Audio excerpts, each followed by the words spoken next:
जब मैं आगे का पढ़ा रही थी the cutting of DNA at specific location, तो फिर तब मैं रिकॉर्डिंग ऑन करना भूल गई थी। तो फिर इसलिए मुझे नेक्स्ट पार्ट बनाना पड़ा।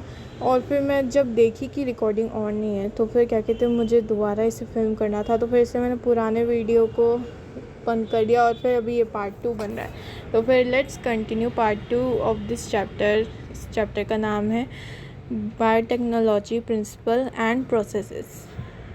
तो फिर हम पढ़ते हैं आगे की सीन। The cutting of DNA at specific locations become possible with the discovery of so called molecular scissors restriction enzyme.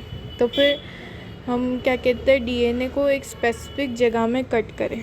मान लो ये है डीएनए, तो फिर अगर आपको इसे कट करना है यहाँ पर इसी जगह, तो फिर आपको क्या कहते हैं, इसके लिए यूज़ करना होगा रिस्ट्रिक्शन एंजाइम। और इसे क्या कहते हैं, इसका एक और नाम है मॉलिक्यूलर सिजर, क्योंकि सिजर से तो हम कट करते हैं जहाँ पर भी हमें कट करना है। तो फिर ये डीएनए को कट करने के लिए स्पेसिफिक जगह में कट करने के लिए हमने यूज़ किया एक एंजाइम का, जिसका नाम है restriction enzyme.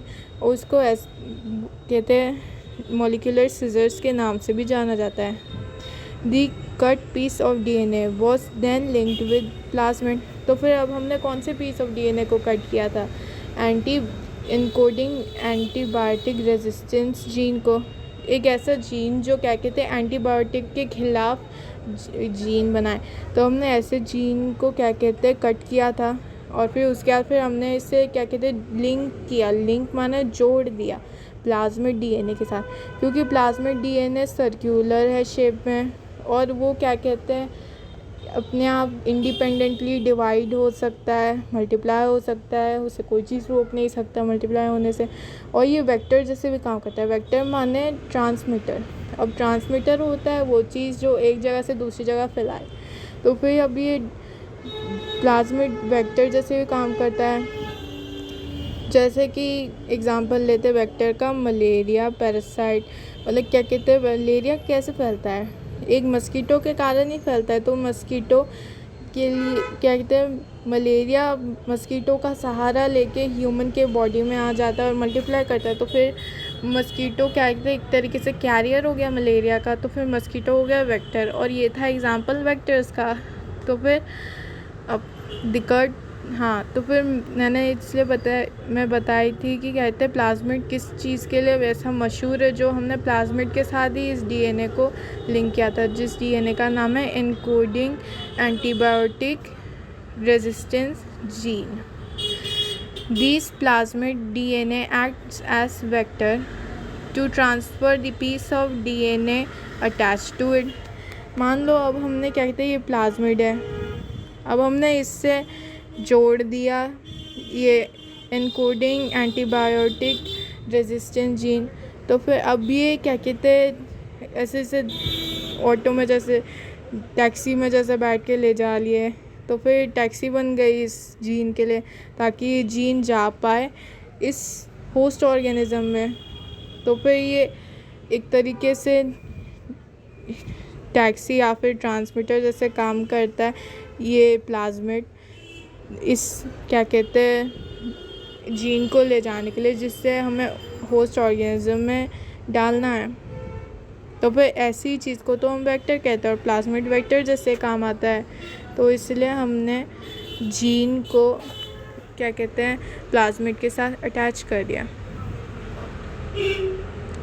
You probably know the mosquito acts as an insect vector to transfer the malarial parasite into human body। तो फिर जो भी हमने समझा था कि मस्कीटो कैसे क्या कहते हैं मलेरिया को ह्यूमन बॉडी में ट्रांसफ़र करता है, तो फिर वो तो वेक्टर जैसे हो गया। तो फिर यही बात इसमें भी बोल दी है। In the same way, a plasmid can be used as vector to deliver an alien piece of DNA into the host organism। अब प्लाज्मिड किस लिए मशहूर था, वो इसलिए मशहूर था क्योंकि वो क्या कहते हैं होस्ट ऑर्गेनिज्म में अपना क्या कहते हैं मतलब एलियन पीस ऑफ डीएनए को ला सके, क्योंकि इससे तो कोई पड़ी है नहीं, ये तो बस ऐसे ही आराम से जा सकता है। तो फिर ये कहते हैं कोई भी डीएनए कोई भी हो, तो फिर ये इससे क्या कहते हैं, एलियन पीस ऑफ डीएनए है, क्योंकि मतलब ये बाहर है बॉडी के, ये मतलब बॉडी का है नहीं, होस्ट ऑर्गेनिज्म का तो है नहीं ये डीएनए। तो फिर इसलिए अभी हमें इससे इस डीएनए को इसमें ले जाना है, तो कैसे ले जाएंगे? तो इसके लिए प्लाज्मिड यूज़ किया है इन्होंने इस फॉलोइंग एक्सपेरिमेंट में।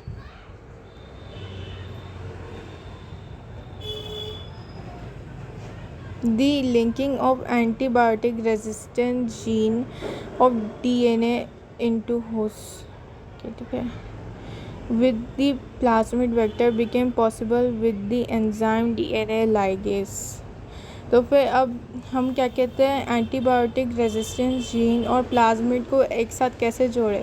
अब इसके लिए क्या कहते हैं, एक और एंजाइम हमारी हेल्प करने आ गया जिसका नाम है डीएनए लाइगेज। अब ये क्या करता है, which acts on cut DNA molecules and join their ends. तो फिर मान लो ये हमने जो डीएनए लिया था, ये प्लाज्मिड का डीएनए, ये कटा हुआ डीएनए ना प्लाज्मिड का, और ये हमने लिया था जो हम एनकोडिंग एंटीबायोटिक रेजिस्टेंस जीन। अब हमें इसे जॉइन करना है। अब तो ऐसे नहीं कि ऐसे ही जॉइन हो जाएंगे, इसके लिए क्या कहते हैं, एक एंजाइम है जिसका नाम है डीएनए लाइगेज। तो फिर अब ये डीएनए लाइगेज इन दोनों को जॉइन करेगा। कैसे जॉइन करेगा, मान लो डीएनए लाइगेज यहाँ पर आ गया, यहाँ पर आ गया है, और फिर यहाँ पर आ गया, यहाँ पर आ गया। अब ये ग्लू जैसे बन गया, तो फिर अब ग्लू से स्टिक करेंगे तो इजी पड़ेगा। तो फिर ये ग्लू जैसे आ गया और अभी हमने इसे ऐसे स्टिक कर लिया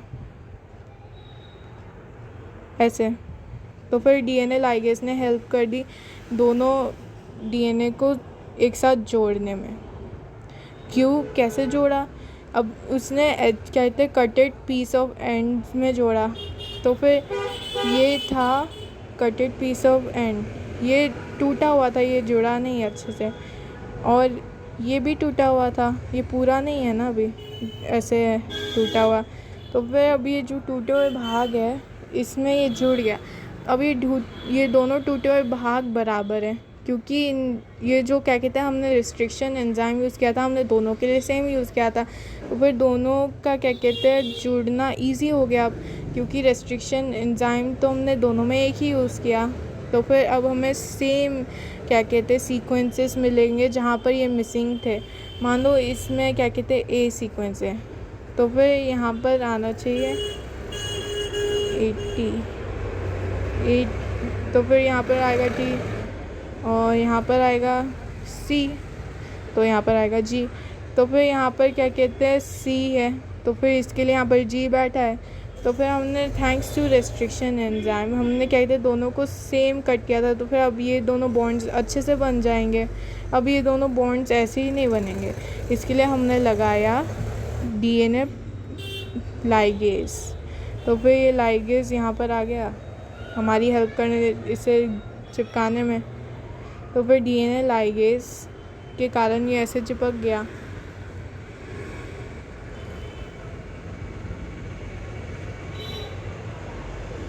This makes a new combination of circular autonomous replicating DNA created in vitro and is known as recombinant DNA।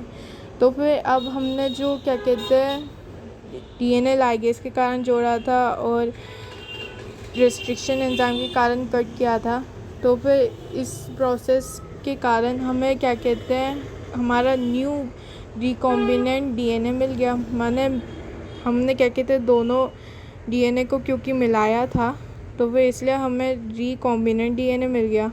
माने कॉम्बाइन माने मिलाना, तो फिर ये रिकॉम्बिनेंट डीएनए बन गया। तो फिर इसे क्या बोला है, of circular autonomously replicating DNA. अब तो हमारा कहते हैं प्लाज्मिड सर्कुलर होता है शेप में, सर्कुलर ऑटोनोमसली। ऑटोनोमस माने कहते हैं इंडिपेंडेंटली, रेप्लिकेटिंग माने मल्टीप्लाई, इंडिपेंडेंटली मल्टीप्लाई करने वाला सर्कुलर डीएनए हमारा बन गया एकदम नया पर। इन विट्रो माने बाहर, आउटसाइड द बॉडी बनाइए, माने किसी बॉडी के अंदर नहीं बनाइए डीएनए अभी। and is known as a recombinant DNA. When this DNA is transferred into E. coli, a bacterium closely related to salmonella। तो फिर अब ये जो हमने ये लिया था प्लाज्मिड, ये कौन से प्रजाति का था? सैल्मोनेला का। तो फिर अभी हमने इसे ई कोलाई में ट्रांसफ़र कर दिया, क्योंकि इससे क्या पड़ी, ये तो आसानी से चला जा सकता है ना, वेक्टर जैसे आसानी से चला जाता है, आसानी से मल्टीप्लाई भी हो जाता है। तो फिर ये हमने ई कोलाई माने होस्ट ऑर्गेनिज्म में से ट्रांसफ़र कर दिया। हमारे में होस्ट ऑर्गेनिज्म हमारे एग्जाम्पल में है ई कोलाई। तो फिर ये ई कोलाई क्लोजली रिलेटेड है सैल्मोनेला से, क्लोजली रिलेटेड। तो फिर इसलिए क्या कहते हैं, ये प्लाज्मिड सैल्मोनेला आराम से चला जाएगा ई कोलाई में। और ये जो एलियन पीस ऑफ डीएनए है, एलियन माने ये इसका नहीं है, ई कोलाई का नहीं है ये डीएनए, पर ये कहते हैं प्लाज्मिड के कारण ये आसानी से ई कोलाई में चला गया प्लाज्मिड अपने साथ एलियन पीस ऑफ डीएनए को लेके। तो फिर हमने ऐसे इंट्रोड्यूस किया होस्ट ऑर्गेनिज्म में अपना recombinant DNA according to our first example.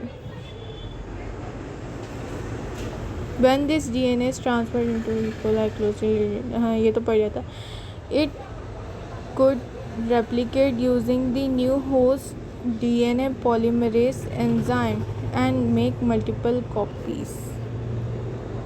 अब जो हमने अपना न्यू रिकॉम्बिनेंट डीएनए डाला है होस्ट ऑर्गेनिज्म में, तो फिर अब ये रिकॉम्बिनेंट डीएनए क्या कर सकता है, ये होस्ट के क्या कहते हैं डीएनए पॉलीमरेज एंजाइम को यूज़ कर सकता है। अब डीएनए पॉलीमरेज एंजाइम का ये काम होता है कि वो डीएनए बनाए डीएनए से, माने सिंथेसाइज करे डीएनए को डीएनए के मॉलिक्यूल्स से, माने ये हेल्प करता है एक तरीके से न्यू डीएनए बनाने में, डीएनए पॉलीमरेज। तो फिर अब ये जो हमने डाला है रिकॉम्बिनेंट डीएनए, ये अब क्या कहते हैं रेप्लिकेट हो सकता है डीएनए पॉलीमरेज एंजाइम को यूज़ करके और अपनी मल्टीपल कॉपीज़ बना सके। इसको यूज़ करके डीएनए पॉलीमरेज को यूज़ करके अपनी मल्टीपल कॉपीज़ बना सकता है। The ability of multiplying copies of antibiotic resistance gene is in E coli was called cloning. अब हम जब मल्टीपल कॉपीज़ बनाते हैं किसी भी डीएनए की मल्टीपल कॉपीज़ बनाएं तो फिर हम उसे क्लोनिंग कहते हैं। और हमारे एग्जांपल में हमने क्या लिया था, ये कहते antibiotic resistance gene in E coli. तो फिर अब जब antibiotic resistance gene E coli में मल्टीप्लाई होने लगा, तो फिर इस फिनोमेना या फिर इस चीज़ को साइंटिस्ट ने नाम दिया cloning of antibiotic resistance gene in E coli. You can hence infer that there are three basic steps in genetically modifying an organism। तो फिर हम बोल सकते हैं कि क्या कहते हैं 3 बेसिक स्टेप्स है जेनेटिकली मॉडिफाइंग एन ऑर्गेनिज्म, ताकि हम जेनेटिकली मॉडिफाई कर सकें एक ऑर्गेनिज्म को। मॉडिफाई माने बदलना। First, identification of DNA with desirable genes. तो फिर हमें पहले डीएनए को क्या कहते हैं आइडेंटिफाई करना होगा, और फिर हमें उसमें से ऐसे जीन्स हमें निकालने होंगे जो हमें चाहिए, माने डिज़ायरेबल माने हमें चाहिए वो वाले जीन्स हमें निकालने। Introduction of the identified DNA into the host.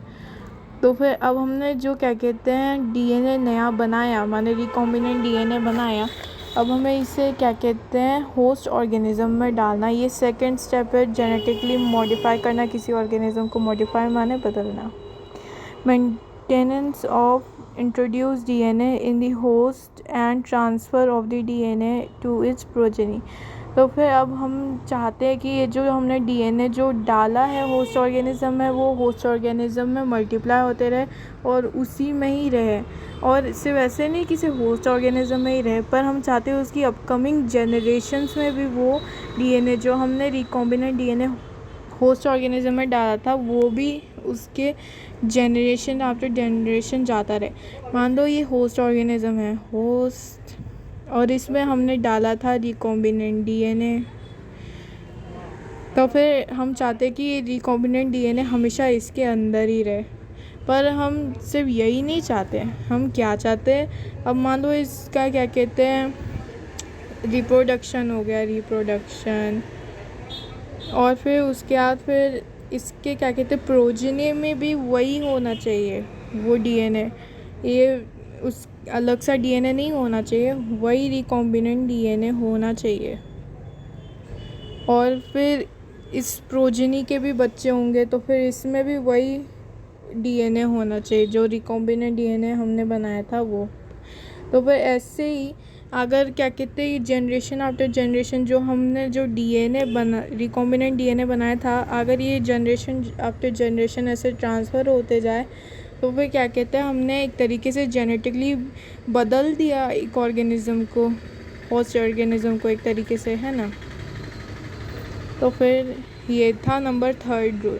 तो फिर 3 बेसिक स्टेप्स होते जिससे हम क्या कहते हैं, किसी भी ऑर्गेनिज़म को जेनेटिकली चेंज कर सकते हैं। तो पहले हमें पता होना चाहिए डीएनए के बारे में, और हमें उसके क्या कहते हैं डिज़ायरेबल कैरेक्टर्स के बारे में भी जानने चाहिए। और फिर हमें क्या कहते हैं उस रिकॉम्बिनेंट डीएनए को होस्ट में लाना है। और फिर तीसरा है, हम उस डीएनए को होस्ट में क्या कहते हैं मेंटेन करके रखें, माने वो होस्ट से गायब नहीं होना चाहिए वो रिकॉम्बिनेंट डीएनए। और सिर्फ क्या कहते हैं होस्ट में ही नहीं, उसके क्या कहते हैं अपकमिंग जनरेशन्स में भी वो जीन हो। जनरेशन माने उसके बच्चे में भी वही जीन हो, उसके बच्चे के बच्चे के बच्चे के में भी वही जीन हो, मतलब हर जनरेशन्स में, माने हर पीढ़ी में वही डीएनए जो हमने रिकॉम्बिनेंट बनाया है वही डीएनए हो। तो फिर तब हम कह सकते हैं कि हमने जेनेटिकली किसी ऑर्गेनिज़म को मॉडिफाई कर दिया, माने चेंज कर दिया। Tools of recombinant DNA technology. तो फिर अभी हम जानने वाले हैं tools of recombinant DNA technology. Recombinant DNA की टेक्नोलॉजी के टूल्स जानने वाले हैं। Now we know from the foregoing discussion that genetic engineering or recombinant DNA technology can be accomplished only if we have the key tools: the restriction enzyme, polymerase enzyme, ligases, vectors, and the host organism. Let us try to understand some of this in detail. तो फिर हमें पता है कि अगर हमें recombinant DNA बनाना है तो हमें उसके लिए तो कुछ चीज़ें चाहिए होंगी, माने कुछ टूल्स चाहिए होंगे जिससे हम रिकॉम्बिनेंट डीएनए बनाएं। तो फिर पहले हमें कहते हैं डीएनए को कट करने के लिए, दोनों डीएनए को कट करने के लिए हमें चाहिए होगा रेस्ट्रिक्शन एंजाइम। तो रेस्ट्रिक्शन एंजाइम्स को हम मॉलिक्यूलर सिजर्स भी कहते हैं। तो मॉलिक्यूलर सिजर्स के कारण डीएनए कट होगा।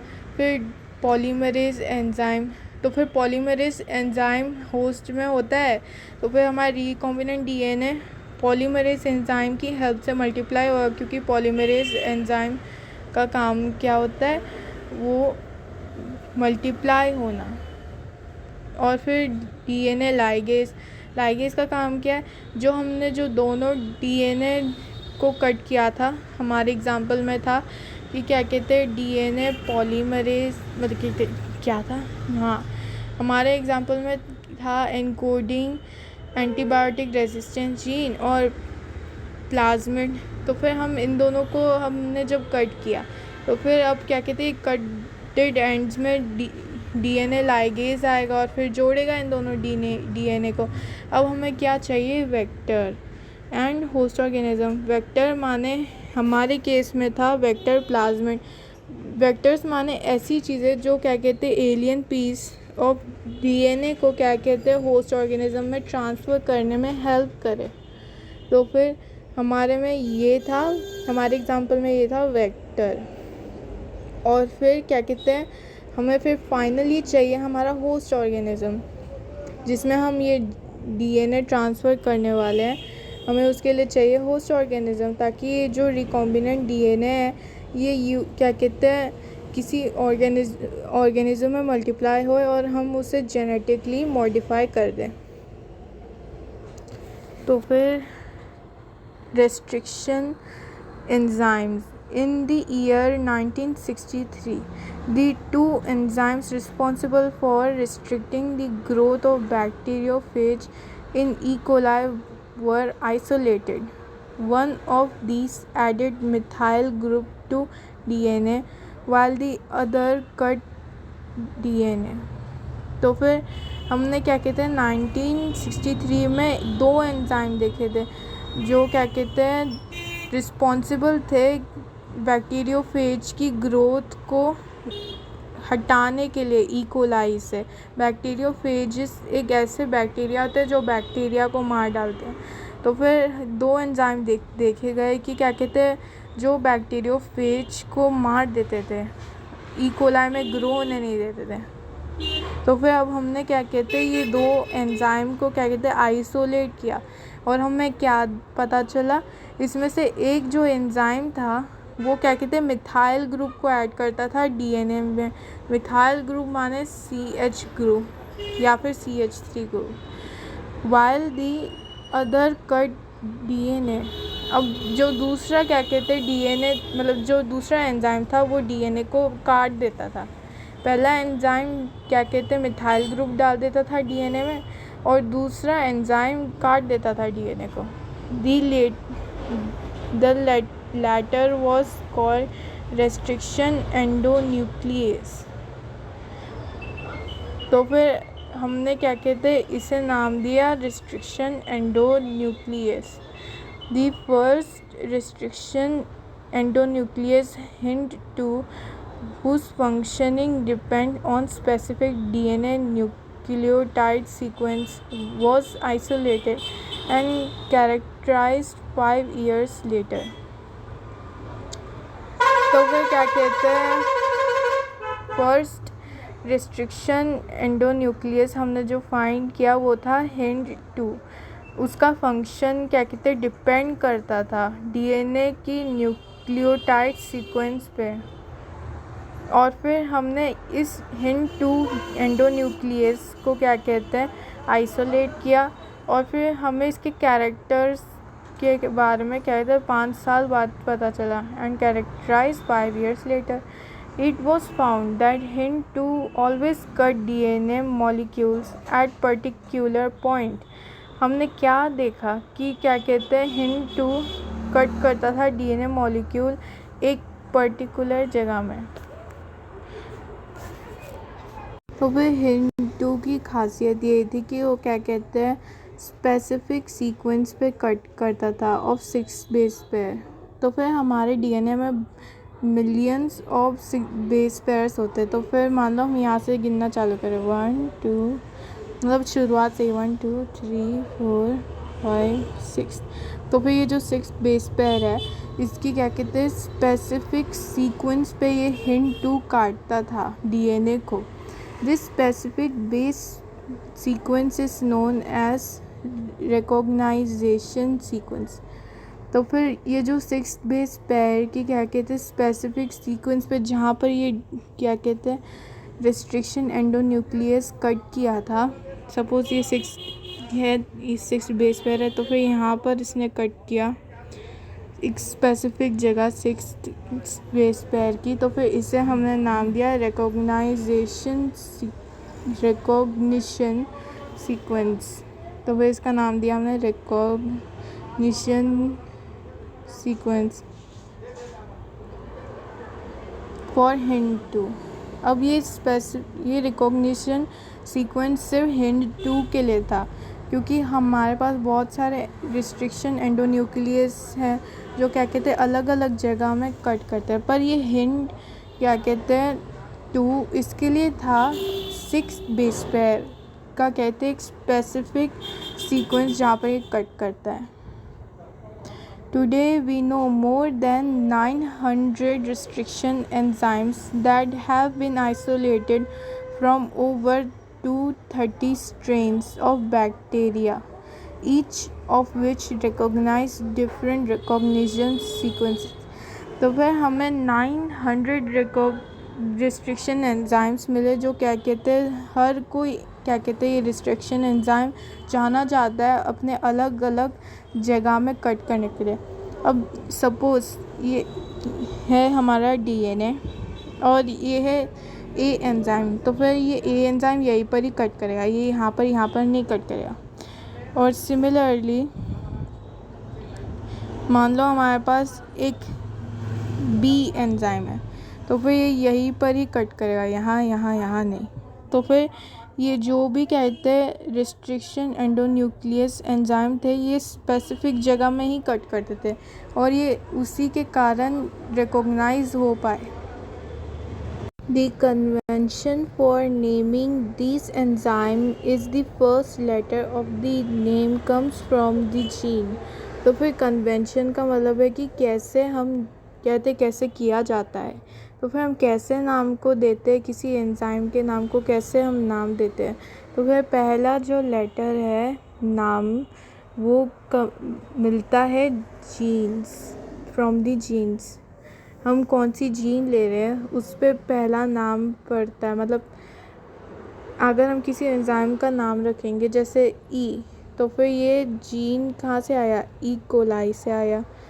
And the second two letter comes from the species of the prokaryotic cell from which they were isolated. तो फिर ये सेकेंड नेम आता है किस प्रजाति का, क्या कहते हैं, प्रोकैरियोटिक सेल था, उस प्रजाति के क्या कहते हैं ऊपर सेकंड नेम रखा जाता है। तो फिर हमने पहले नाम रखा जीन का, जिससे हम जीन निकाल रहे हैं। तो फिर हम इस चेरिसिया से हम निकाल रहे जीन, तो फिर ई आया यहाँ पर, पहला नाम ई। और फिर हम कौन सी प्रजाति के क्या कहते हैं प्रोकैरियोटिक सेल से निकाल रहे हैं, तो फिर हम ई मतलब कोलाई के क्या कहते हैं प्रजाति के प्रोकैरियोटिक सेल से निकाले। प्रोकैरियोटिक सेल माने जिसमें वेल डिफाइंड न्यूक्लियस ना हो। तो फिर क्या कहते हैं ये वाला प्रोकैरियोटिक सेल के प्रजाति का था। तो फिर हमने ई फिर को लगा दिया और फिर उसके बाद फिर आगे पढ़ते हैं।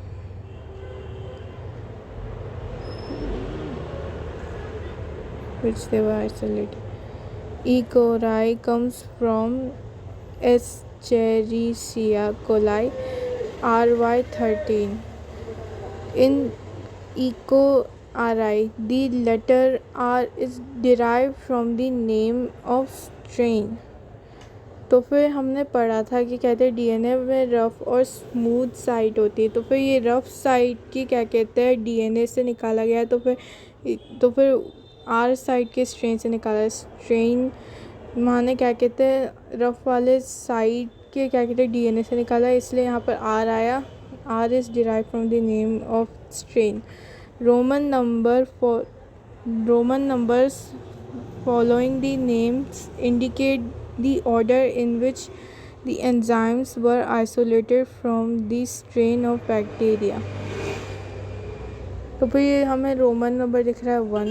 तो फिर इसका काम कहते हैं Roman numbers following the names indicate the order in which enzymes were isolated from strain bacteria. तो फिर हमने कौन से ऑर्डर से लिया था ये एंजाइम को आइसोलेट किया था, कौन से ऑर्डर से ऑफ द स्ट्रेन बैक्टीरिया, वो हमें बताता है Roman number. The enzyme were isolated. Restriction enzymes belong to a larger class of enzyme called nucleases. अब ये जो रिस्ट्रिक्शन एंजाइम है ये तो बहुत बड़ी क्लास ऑफ एंजाइम से बिलोंग करता है। माने बिलोंग माने जाना जाता है। इसका नाम है nucleases. These are of two kinds, exonucleases and endonucleases. अब ये रिस्ट्रिक्शन एंजाइम जो इतने बड़े क्लास ऑफ एंजाइम से आती है, अब इनका नाम है एक्सोन्यूक्लियेजेस। इस रिस्ट्रिक्शन एंजाइम्स का नाम है exonucleases and endonucleases. Exonucleases remove nucleotide from the ends of DNA। Nucleotide जैसे कि हमें पता है कि बिल्डिंग ब्लॉक ऑफ डीएनए होता है, तो फिर एक्सोन्यूक्लियस न्यूक्लियोटाइड्स को निकाल देती है डीएनए के एंड से। और endonuclease makes cut at specific position with in the DNA. और क्या कहते हैं, एंडोन्यूक्लियस क्या कहते हैं, काम होता है उसका कट करने का। अब हमारा एक्सोन्यूक्लियस तो क्या कहते हैं, न्यूक्लियोटाइड्स को बस एंड से रिमूव कर रहा है ऑफ डीएनए, पर हमारा एंडोन्यूक्लियस मेन खेलता है कट करने में डीएनए को। तो फिर जैसे कि हम देख सकते हैं कि एक्सोन्यूक्लियस एंड से निकाल देता है। हमारे पास यहाँ पर जैसे कि दिख रहा है 2 एंड्स है, एक एंड डीए है और दूसरा एंड ये है। एक एंड है 5' एक एंड है 3'। तो फिर एक्सोन्यूक्लियस बस क्या कहते हैं, बिल्डिंग मतलब कहते हैं न्यूक्लियोटाइड्स को निकाल देता है एंड से, पर क्या कहते हैं एंडोन्यूक्लियस क्या कहते हैं कट कर देता है डीएनए को। जैसे कि इसने यहाँ पर बीच से कट किया, इसने किसी भी एंड को एकदम सीधा कट नहीं किया, इसने बीच से ही कट कर दिया। तो बीच से ऐसे कट करने को कट करना कह सकते हैं। मतलब हर एंडोन्यूक्लियस अलग कट करता है, पर यहाँ पर एग्जांपल के तौर पे यहाँ पर दिखा रहा है बीच से कट कर दिया, पर ऐसे एक्सोन्यूक्लियस बिल्कुल भी नहीं कर पाया कि वो क्या कहते हैं बीच से कट कर दे, वो हमेशा एंड से ही कट कर पाएगा। हमारे एग्जांपल के तौर में यहाँ पर दिखा है कि यहाँ से कट किया है, हो सकता था यहाँ से भी कट कर दे, पर ऐसा नहीं हो सकता कि वो बीच से कट कर दे, क्योंकि ये काम होता है एंडोन्यूक्लियस का, एक्सोन्यूक्लियस का नहीं। Each restriction endonuclease function by inspecting the length of a DNA। तो फिर अब रेस्ट्रिक्शन एंजाइम कैसे काम करता है, वो पहले देखता है लेंथ डीएनए की, पूरी लेंथ देख लेता है डीएनए की और उसकी सीक्वेंस की, लेंथ ऑफ डीएनए सीक्वेंस की।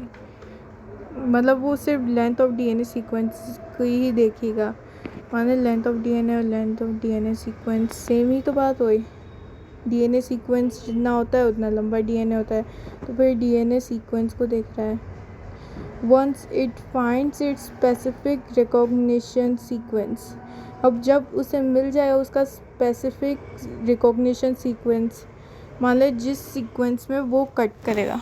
जैसे कि हमने एग्जांपल ले लेते हैं, ये सीक्वेंस 1, सीक्वेंस 2, सीक्वेंस 3, 4, 5, 6, 7।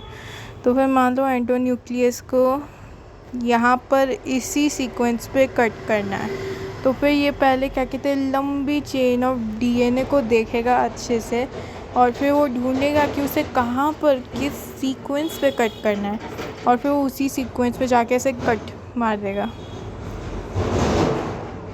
तो फिर ये जब देख लेगा रिकॉग्निशन सीक्वेंस, तो फिर रिकॉग्निशन सीक्वेंस को जब वो देख लेगा तो फिर वो क्या कहते हैं बाइंड होगा उससे। तो फिर मान लो उसे ये सीक्वेंस कट करने का था, तो फिर अब ये जो एंडोन्यूक्लियस है, रिस्ट्रिक्शन एंडोन्यूक्लियस, ये बाइंड हो जाएगा यहाँ से, और फिर ये बाइंड हो जाएगा और फिर उसके बाद फिर कट कर देगा of 2 strands of double helicase. तो फिर अब ये क्या कहते हैं बाइंड तो हो गया, ठीक है। अब फिर ये डबल हेलिकेस को क्या कहते हैं, ये इसे डबल हेलिकेस कहते हैं। ये जो स्ट्रक्चर आप डीएनए का देख रहे हो इसे डबल हेलिकेस कहते हैं। तो फिर ये क्या कहते हैं अब डीएनए के स्ट्रैंड्स को 2 भाग में ऐसे कट कर देगा, मतलब सिर्फ इसी सीक्वेंस के लिए ना, तो फिर ऐसे कट कर देगा। हमारे एंडोन्यूक्लियस के कारण क्या कहते हैं डीएनए का ये स्ट्रैंड ऐसे कट हो गया, अलग हो गया ये वाला साइड,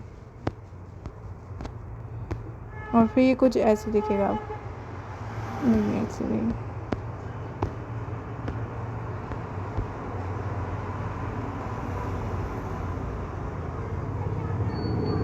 अब ऐसे कटा हुआ दिखेगा, मतलब ये साइड भी डिलीट होना चाहिए ऐसे। हाँ, हमने कट जो किया था तो फिर ऐसे दिखेगा। अब ये क्या कहते हैं तोड़ दिया, मतलब कट कर दिया, डबल हेलिकेस को बीच से आके कट कर दिया। अब इसका भाग तो चला गया डीएनए एंडोन्यूक्लियस के कारण, क्योंकि एंडोन्यूक्लियस का यही तो काम होता है कहीं से भी सीक्वेंस को कट कर देना, मतलब स्पेसिफिक सीक्वेंस को कट कर देना। तो फिर उसका टारगेट था ये सीक्वेंस जो पहले ऐसा हुआ करता था, पर अब ये ऐसे नहीं है क्योंकि उसने कट कर दिया। अब उसका जो कटा हुआ भाग है वो ऐसे दिखेगा। एग्ज़ाम्पल दिखा रहे हैं ना, example.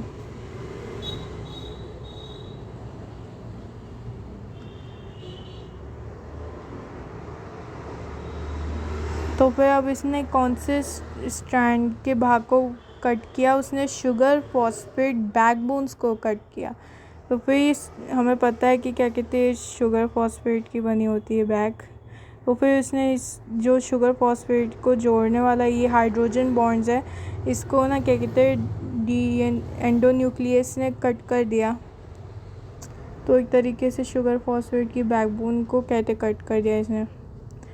Each restriction endonuclease recognizes a specific palindromic nucleotide sequence in the DNA. Palindromic माने होता है कि जो क्या कहते हैं, दोनों साइड से सिमिलर दिखे और सिमिलर स्पेल हो, जैसे कि मलयालम।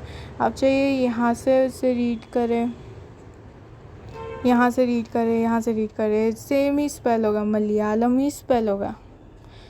तो फिर ऐसी क्या कहते हैं, जो कहते हैं दोनों साइड से पढ़ने में सेम सुनाई दे, उसे पैलिड्रोमिक कहते हैं।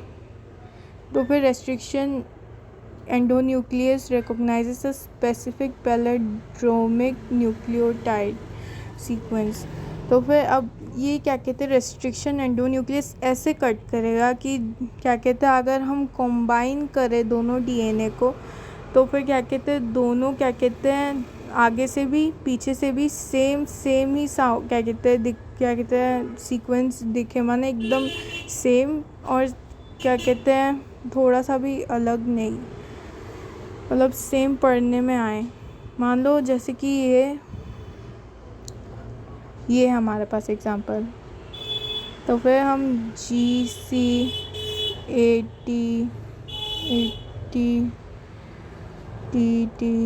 और 80 और फिर दोबारा से, स्क्रीन बहुत बड़ा हो गया ना, और छोटा हो गया, GCT और यहाँ पर A और यहाँ पर T होगा तो यहाँ पर A आएगा और यहाँ पर CG। तो फिर ये सेम दिख रहा है, मतलब ऐसे पढ़ने में आना चाहिए सेम ऐसे।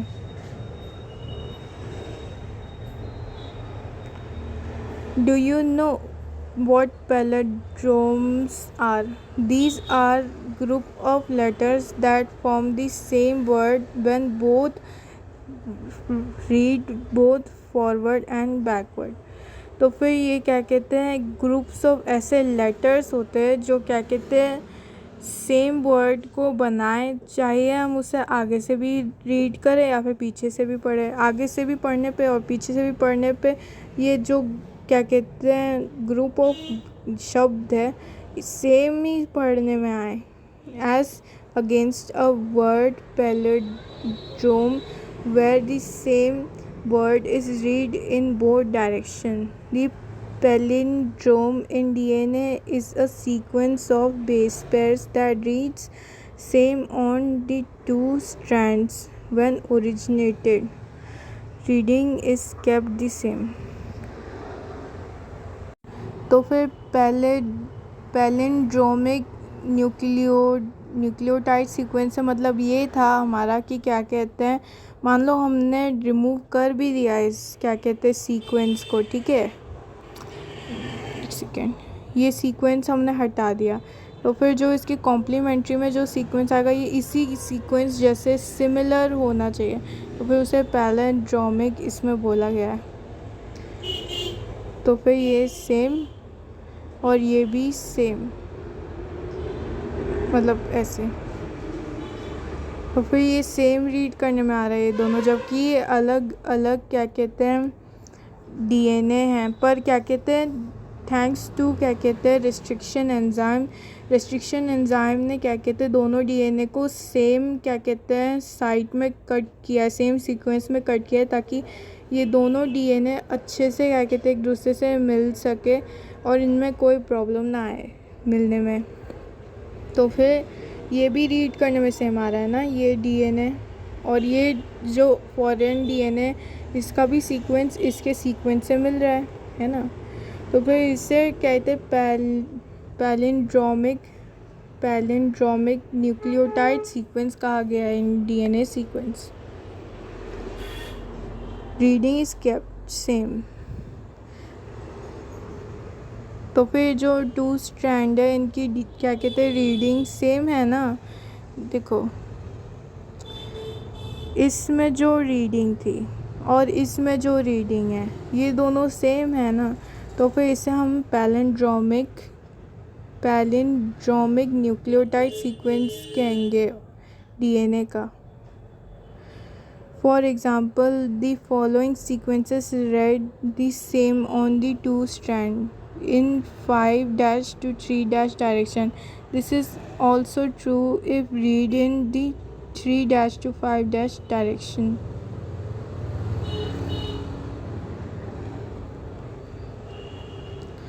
तो फिर ये 5' to 3' ये 5' to 3' ये इस डीएनए के लिए बोला है और ये 3' to 5' इस डीएनए के लिए बोला है। तो फिर इनका जो क्या कहते हैं सीक्वेंस बेस पेयर है ये कितने सिमिलर है ना। ये बस क्या कहते हैं अलग अलग मतलब क्या कहते हैं सेम रीडिंग आ रही है ना। तो फिर मान लो जैसे कि क्या कहते हैं हमने पढ़ा था G बॉन्ड है तो उसके साथ C आएगा, A बॉन्ड है तो उसके साथ T आएगा, तो सेम हो है ना रीडिंग। तो फिर इसलिए इसे कहा है palindromic nucleotide sequences. Restriction enzyme cut the strand of DNA a little away from the center of the palindrome sites.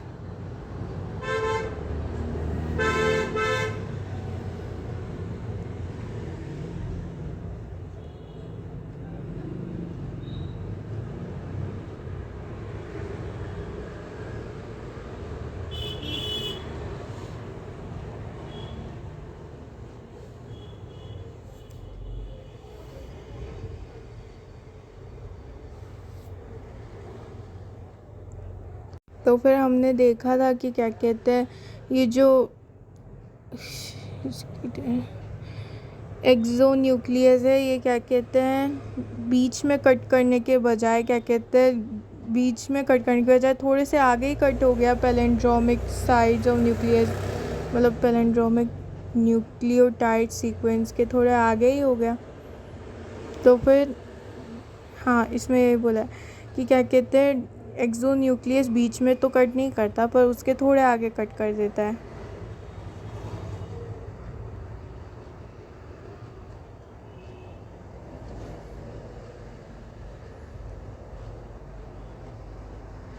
Between the same 2 base pair on the opposite strand. तो फिर मान लो इसने क्या कहते हैं यहाँ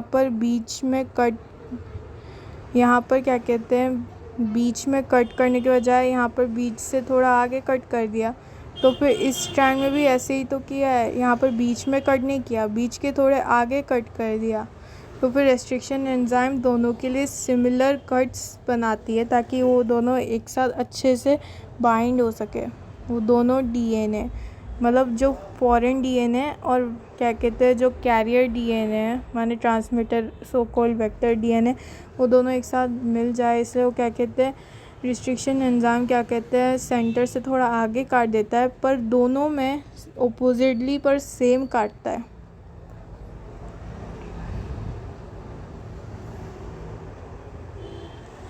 this leaves single stranded position at the ends.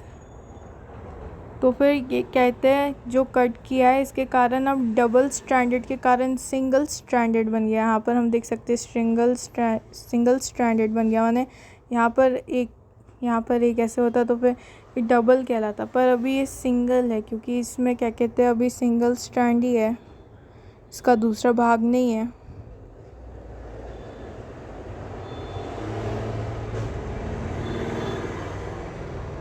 These are overhanging stretches called sticky ends.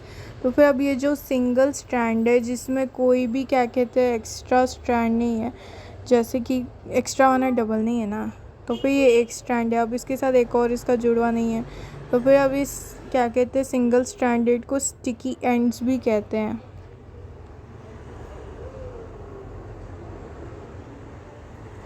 They are named so because they form hydrogen bond with their complementary cut counterparts. ये इन्हें स्टिकी एंड्स इसलिए बोलते हैं क्योंकि वो hydrogen bond बनाते हैं अपनी कॉम्प्लीमेंट्री स्ट्रैंड के साथ. कॉम्प्लीमेंट्री माने उनके साथ सिमिलर स्ट्रैंड्स के साथ, माने सिमिलर बेस पेयर वाले स्ट्रैंड के साथ वो हाइड्रोजन बॉन्ड बनाते हैं. मान लो ये दोनों मिल जाते हैं तो फिर ये हाइड्रोजन बॉन्ड बना देते हैं, इसलिए इन्हें स्टिकी एंड्स कहते हैं. This stickiness of end facilitates the action of enzyme DNA ligase. तो फिर अब ये स्टिकी एंड्स क्या कहते हैं हेल्प करते DNA लाइगेस को क्या कहते हैं जोड़. DNA लाइगेस का काम क्योंकि जोड़ना होता है. अब ये स्टिकी तो पहले से ही है ये DNA दोनों स्ट्रैंड्स, अब ये दोनों जो क्या कहते हैं सिंगल स्ट्रैंड है ये दोनों स्टिकी है, तो फिर इसलिए DNA लाइगेस का काम आसान हो गया. इससे क्या कहते हैं जोड़ना है क्योंकि ये तो पहले से ही स्टिकी है दोनों क्या कहते हैं DNA, तो फिर इसलिए DNA लाइगेस का काम को फैसिलिटेट कर दिया, एक्शन को फैसिलिटेट कर दिया, मैंने जल्दी बढ़ा दिया, इसका काम इजी कर दिया DNA लाइगेस का. Restriction endonucleases are used in genetic engineering to form recombinant molecules of DNA which are composed of DNA from different sources genomes. तो फिर रिस्ट्रिक्शन एंडोन्यूक्लियस हमारी हेल्प करता है जीन इंजीनियरिंग में और हमारी हेल्प करता है रिकॉम्बिनेंट DNA बनाने में, क्योंकि वो कट कर देता है दोनों DNA को सिमिलर और अपोजिट साइड्स में, जिससे क्या कहते हैं हमें अपना न्यू रिकॉम्बिनेंट DNA मिल जाता है. अब ये रिस्ट्रिक्शन एंजाइम दो अलग डिफरेंट जीन्स में काम करता है. मतलब एक वेक्टर होगा जो कैरियर होगा, दूसरा होगा हमारे एलियन जीन जिसे हमें ट्रांसफ़र करना है होस्ट ऑर्गेनिज्म में. When cut by the same restriction enzyme, the resultant DNA fragments have the same kind of sticky end. तो फिर अगर हम एक ही रिस्ट्रिक्शन एंजाइम को यूज़ करेंगे तो हमें सेम काइंड ऑफ क्या कहते हैं वो मिलेंगे स्टिकी एंड्स. मान लो एक DNA क्या कहते हैं रिस्ट्रिक्शन एंजाइम का काम था यहाँ पर कट करना, तो फिर वो यहाँ पर कट करा, पर दूसरे DNA के लिए हम क्या कहते हैं कोई और ले लेंगे, तो फिर कोई और एंजाइम कहीं पर भी कट कर देगा, तो फिर वो यहाँ पर सपोज़ कट कर दिया, उसका स्पेसिफिक लोकेशन यहाँ पर थी दूसरे एंजाइम की, तो फिर अब ये दोनों मिल नहीं पाए क्योंकि इनके पास सेम स्टिकी एंड तो होगा नहीं और वो बॉन्ड्स भी नहीं बना पाए क्योंकि ये श्योरिटी है नहीं कि क्या कहते हैं वो बॉन्ड्स बनेंगे भी कि नहीं, क्योंकि वो कॉम्प्लीमेंट्री नहीं होंगे एक दूसरे के, हो सकता है. तो फिर इसलिए हमें सेम क्या कहते हैं रिस्ट्रिक्शन एंजाइम यूज़ करना चाहिए ताकि क्या कहते हैं हमें सेम स्टिकी एंड्स मिले. तो फिर हमने मान लो ये रिस्ट्रिक्शन एंजाइम यूज़ किया, तो फिर हमें इस दूसरे DNA में भी यही यूज़ करना चाहिए, यही रिस्ट्रिक्शन एंजाइम, ताकि इन दोनों की सेम स्टिकी एंड्स मिले और हमें इसकी same complementary base pair template मिले. मान लो क्योंकि यहाँ पर इसने कट कर दिया, सपोज़ इसने कट कर दिया, तो कैसे कट करेगा हमें पता है, ये सेम रिस्ट्रिक्शन एंजाइम से कट हुआ था, तो फिर इसलिए इस रिस्ट्रिक्शन एंजाइम को पता है कि इसे कहाँ पर कट करना है, तो इसने वहीं पर ही कट किया, इसने इसके लिए भी सेम कट किया. तो फिर क्या कहते हैं अब सेम कट किया इन दोनों को, तो फिर इन दोनों के बॉन्ड्स मिल रहे हैं.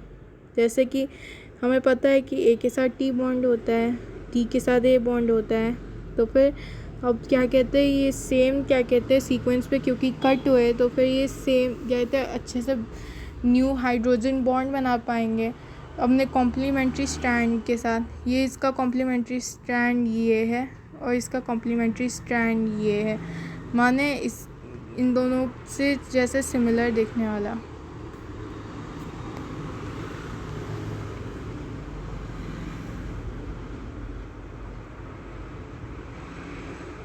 When cut from the same end, the resulted DNA fragments have same kind of sticky end, and these can be joined together end to end using DNA ligase। अब ये जो स्टिकी एंड है, हम इसे क्या कहते हैं, DNA ligase के कारण जॉइन कर सकते हैं। तो यहाँ पर DNA ligase आ गया, यहाँ पर आ गया, और फिर DNA ligase के कारण और स्टिकी एंड्स के कारण ये जॉइन हो जाता है। DNA ligase का क्योंकि काम है दोनों DNA स्ट्रैंड्स को जोड़ना।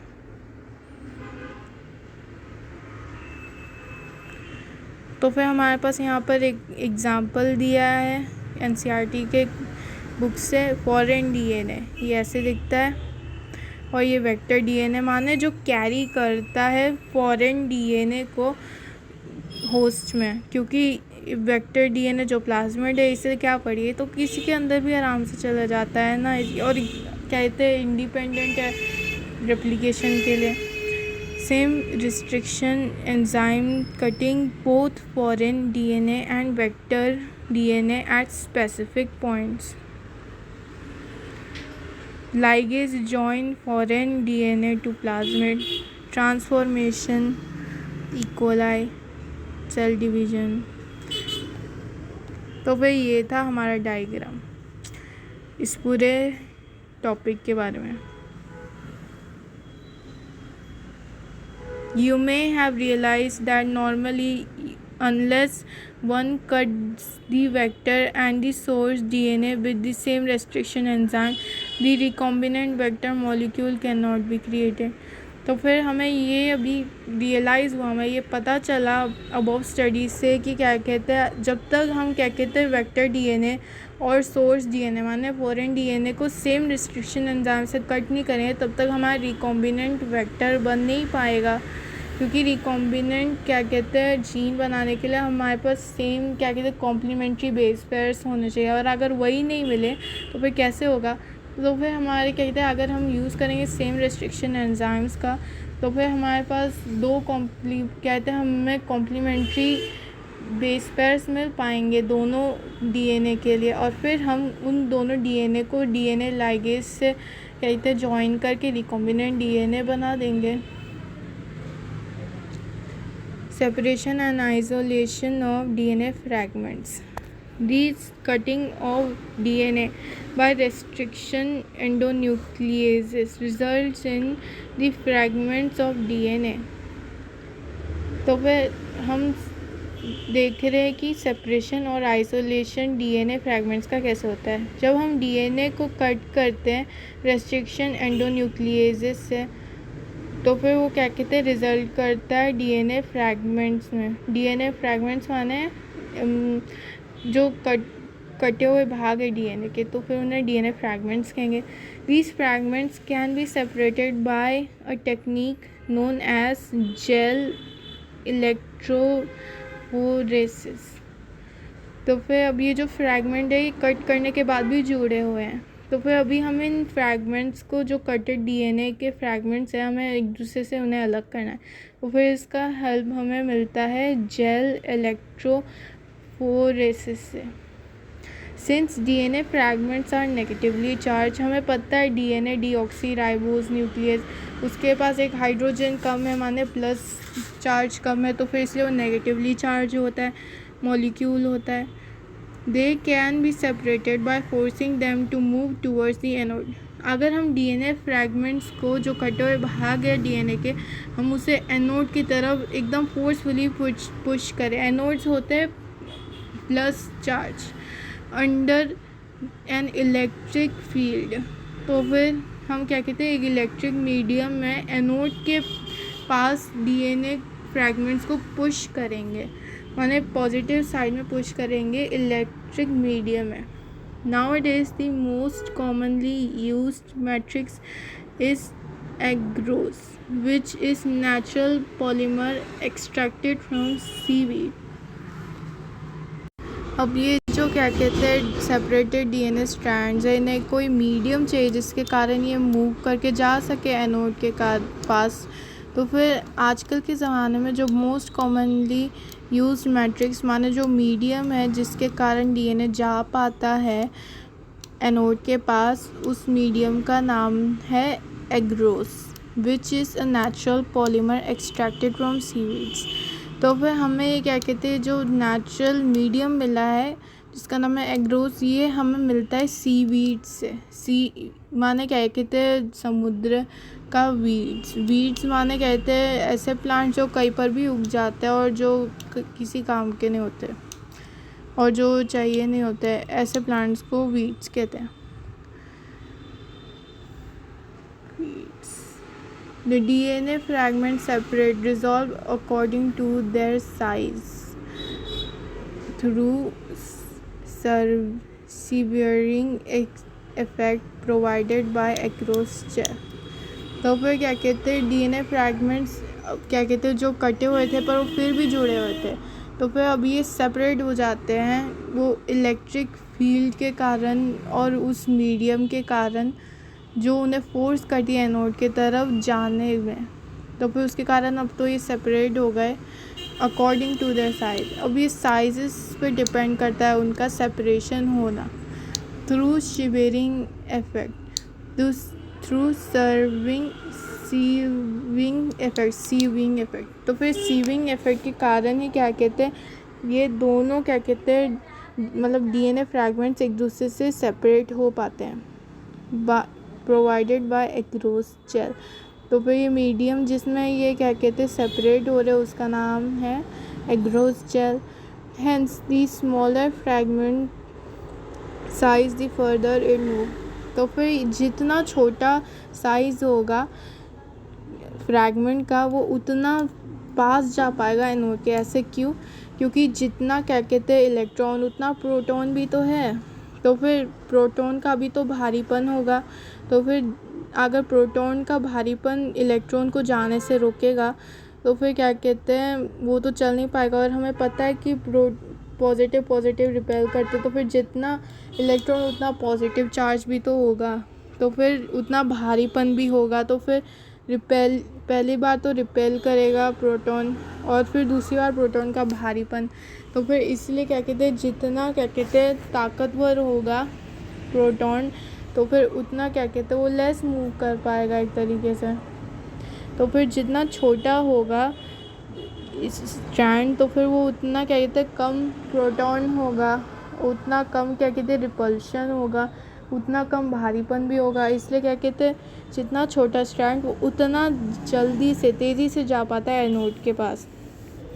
एनोड माने positive charge. Look at the figure 11.3 and guess at which end of the gel the sample was loaded। तो फिर हमें दिख रहा है ये जो छोटे छोटे भाग है ये सबसे पहले आ रहे हैं एनोड के पास। A typical agarose gel electrophoresis showing migration of undigested lane 1 and digested set of DNA fragment। These separated DNA fragments can be visualized only after staining the DNA with compound known as ethidium bromide followed by exposure to UV radiation। तो फिर हमें ये बोला जा रहा है कि क्या कहते हैं हम DNA फ्रैगमेंट्स को तभी देख पाएंगे जब हम क्या कहते हैं स्ट्रेन करेंगे DNA को, माने उसमें कलर डालेंगे और फिर उसके बाद कहते हैं कलर कहाँ से आता है इथिडियम ब्रोमाइड से।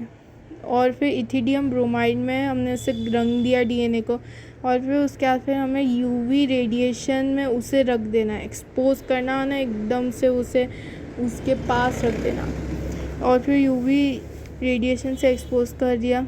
You cannot see pure DNA fragment in the visible light and without staining। तो फिर हम विजिबल लाइट में तो बिल्कुल भी DNA को देख नहीं सकते और बिना स्ट्रेनिंग के तो और बिल्कुल भी नहीं। You can see bright orange colored bands of DNA in ethidium bromide stained gel exposed to UV light.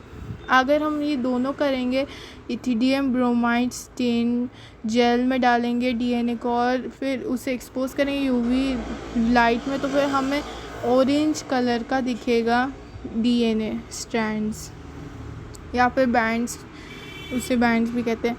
These separated bands of DNA are cut out from the agarose gel and extracted from gel piece. और फिर जो हमने क्या कहते हैं देखे जो DNA band जो डीएनए देखे हम उसे क्या कहते हैं निकाल देते हैं, काट देते हैं एग्रोस जेल से और एक्सट्रैक्ट करते हैं जेल पीस से. उसमें जो जेल बचा होता है उसके पीस से एक्सट्रैक्ट करते हैं. इस step is known as elution. तो फिर हम जब एग्रोस जेल से डीएनए को निकाल के जेल पीस को जब हम एक्सट्रैक्ट करते हैं उसे हम इल्यूशन कहते हैं. मतलब हम एक्सट्रैक्ट करते डीएनए को जेल पीस से एग्रोस जेल को काटने के बाद तो हम उसे इल्यूशन कहते हैं. The DNA fragment purifies in this way are used in constructing recombinant DNA by joining them with clone vector. अब ये डीएनए फ्रैगमेंट्स हमें मिल गए क्योंकि हमने एक्सट्रैक्ट किया था इन्हें जेल पीस से और हमने उससे पहले क्या किया था एग्रोस जेल से इन डीएनए को कट कर दिया था, उन्हें हटा दिया था. The DNA fragment purify in this वे. अब हम डीएनए फ्रैगमेंट को इसी तरीके से प्योरीफाई करते हैं, माने शुद्ध कर देते हैं, माने दूसरे से अलग कर देते हैं. इन this way used in constructing recombinant DNA. अब हमें डीएनए फ्रैगमेंट मिल गए, अब हम उन्हें जॉइन करेंगे विथ क्लोनिंग वेक्टर, ऐसे वेक्टर्स के साथ जो अपने आप को डिवाइड और मल्टीप्लाई कर सके एकदम जल्दी माने मल्टीप्लाई कर सके. क्लोनिंग का मतलब मल्टीप्लाई होता है और वेक्टर्स माने जो ट्रांसमिट करे आर्टिफिशियल डीएनए को होस्ट में. क्लोनिंग वेक्टर्स ये हम नेक्स्ट बार करेंगे, मतलब अगले लेक्चर में करेंगे. अभी के लिए बाय बाय.